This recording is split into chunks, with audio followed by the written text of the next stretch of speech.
None of the kids look like they're uniform things. No, you know it's exciting.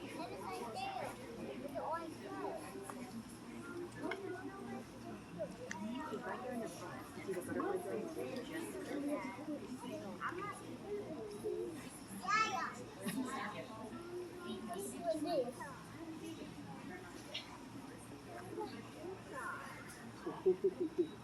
Yeah, she's a toucan.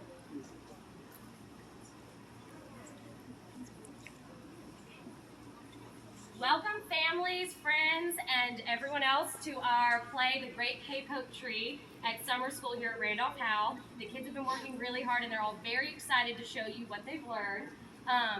So we are ready to get started. Wyatt in the rainforest.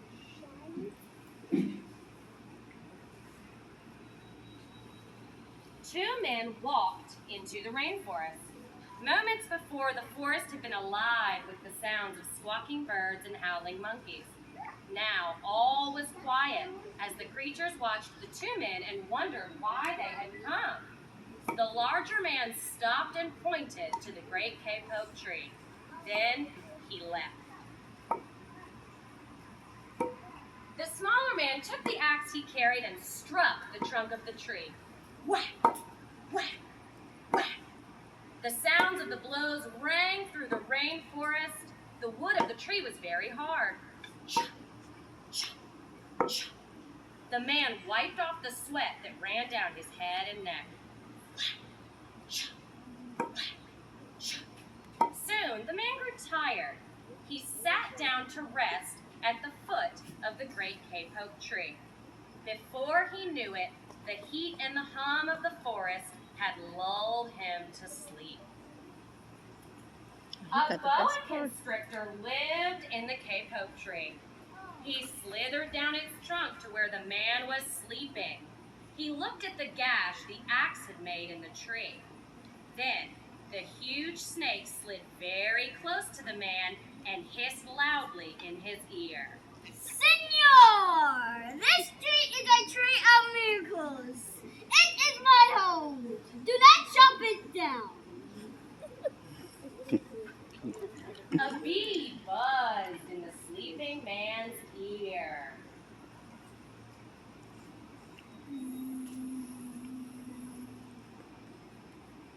Senor, my hive is in this tree. If I will tree to tree and fly to fly, let them pollinate. I pollinate the tree to fly.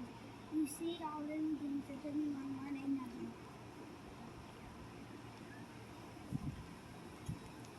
A troop of monkeys, well today one monkey, scampered down from the canopy of the Cape Hope tree.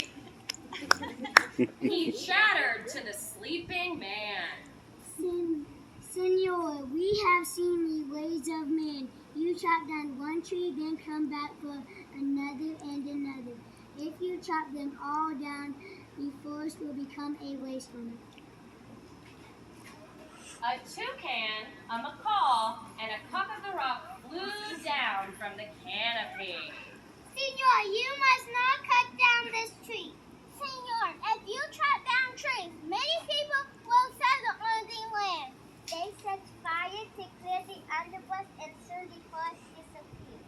Where once there was life and beauty, only black and smoldering remained.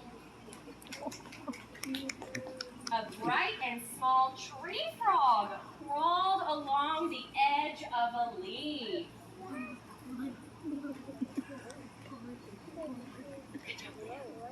Senor, a very red was its room life. Many of us will be homeless if we chop the tree down.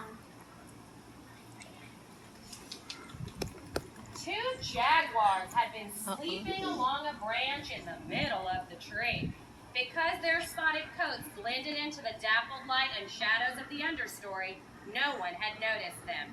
Now, they leapt down and padded silently over to the sleeping man. They growled in his ear.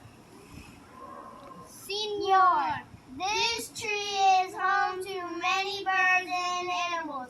If you cut it down, where will I find my dinner? Two tree porcupines swung down from branch branch and whispered loudly in the man's ear. Senor, do not. Senor, if you.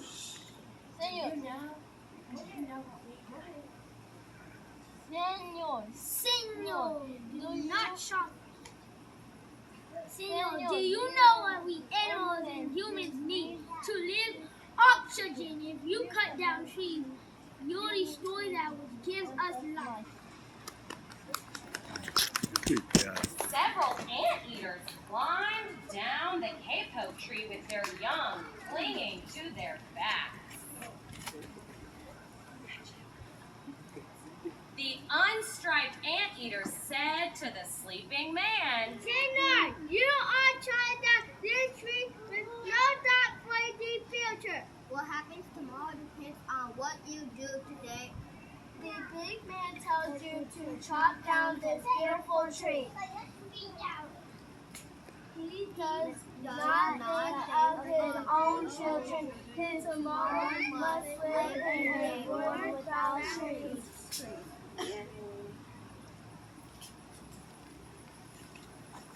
A three-toed sloth had begun climbing down from the canopy when the men first appeared.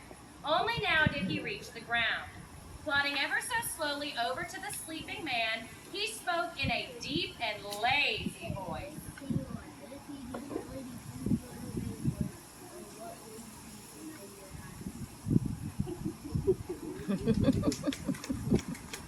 A child from the Yanomamo tribe who lived in the rainforest knelt over the sleeping man. He murmured in his ear, Senor, when you awake, please look upon us all with new eyes.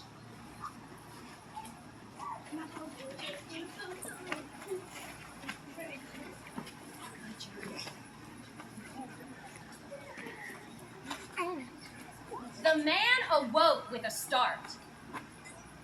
Before him stood the rainforest child, and all around him staring were the creatures who depended upon the great cape-oak tree. What wondrous and rare animals they were. The man looked about and saw the sun streaming through the canopy. Spots of bright light glowed like jewels amidst the dark green forest. Strange and beautiful plants seemed to dangle in the air, suspended from the great cape-oak tree. The man smelled the fragrant perfume of their flowers. He felt the steamy mist rising from the forest floor. But he heard no sound, for the creatures were all strangely silent. The man stood up and picked up his axe. He swung back his arm as though to strike the tree. Suddenly, he stopped. He turned and looked at the animals and the child. He hesitated. Then he dropped his axe and walked out of the rainforest. Yeah!